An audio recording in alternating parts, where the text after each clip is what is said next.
విజయవాడ నగరం గురునానక్ కాలనీలో road repairing mobile మిషన్ను ఎంపీ కేశినేని, ఎమ్మెల్యే గద్దె రామ్మోహన్ ప్రారంభించారు. వివరాలు ఇలా ఉన్నాయి. గత 5 సంవత్సరాలుగా విజయవాడ నగర అభివృద్ధిని అడ్డుకున్నవి విజయవాడ నగర కౌన్సిల్ సమయం త్వరలో ముగియనుండడంతో నగరానికి పట్టిన చెద పేడ విరగడ కానుందని విజయవాడ ఎంపీ కేశినేని శివనాథ్ అన్నారు.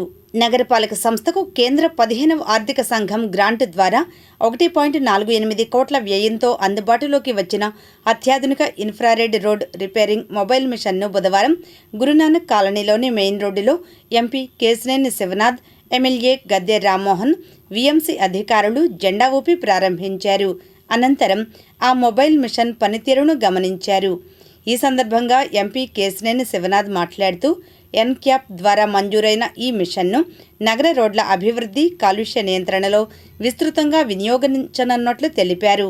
ఇక నగరాభివృద్ధికి సంబంధించి ఏ ప్రతిపాదన వచ్చినా వైసీపీ కౌన్సిల్ తిరస్కరిస్తోందన్నారు. గత 5 ఏళ్లుగా వీఎంసీ కౌన్సిల్లో టీడీపీ నాయకులు, కార్పొరేటర్లు ఎన్నో ఇబ్బందులు పడ్డారని తెలిపారు. ప్రజలకు మేలు చేసే ప్రాజెక్టులు రాజకీయ కారణాలతో నిలిచిపోతున్నాయని ఆవేదన వ్యక్తం చేశారు.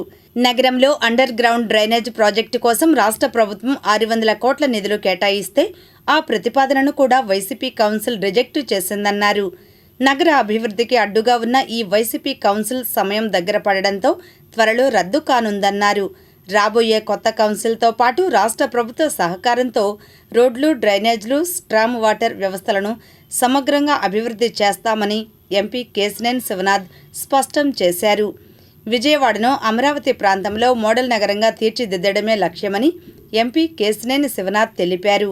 ఈ కార్యక్రమంలో కార్పొరేటర్లు దేవినేని అపర్ణ, చెన్నుపాటి ఉషారాణి, మొమ్మనేని ప్రసాద్, టీఎన్టీయూసీ రాష్ట్ర ఉపాధ్యక్షుడు పరచూరి ప్రసాద్, టీఎన్ఎస్ఎఫ్ జిల్లా ప్రధాన కార్యదర్శి Charan Sai, additional commissioner project doctor D Chandrasekhar, chief engineer incharge P Satyakumari, superintendent engineer works V Chandrasekhar, executive engineer G Samrajyam, deputy ఇంజనీర్లు, అసిస్టెంట్ ఇంజనీర్లతో పాటు ఎన్డీఏ కూటమి నాయకులు, కార్యకర్తలు పాల్గొన్నారు.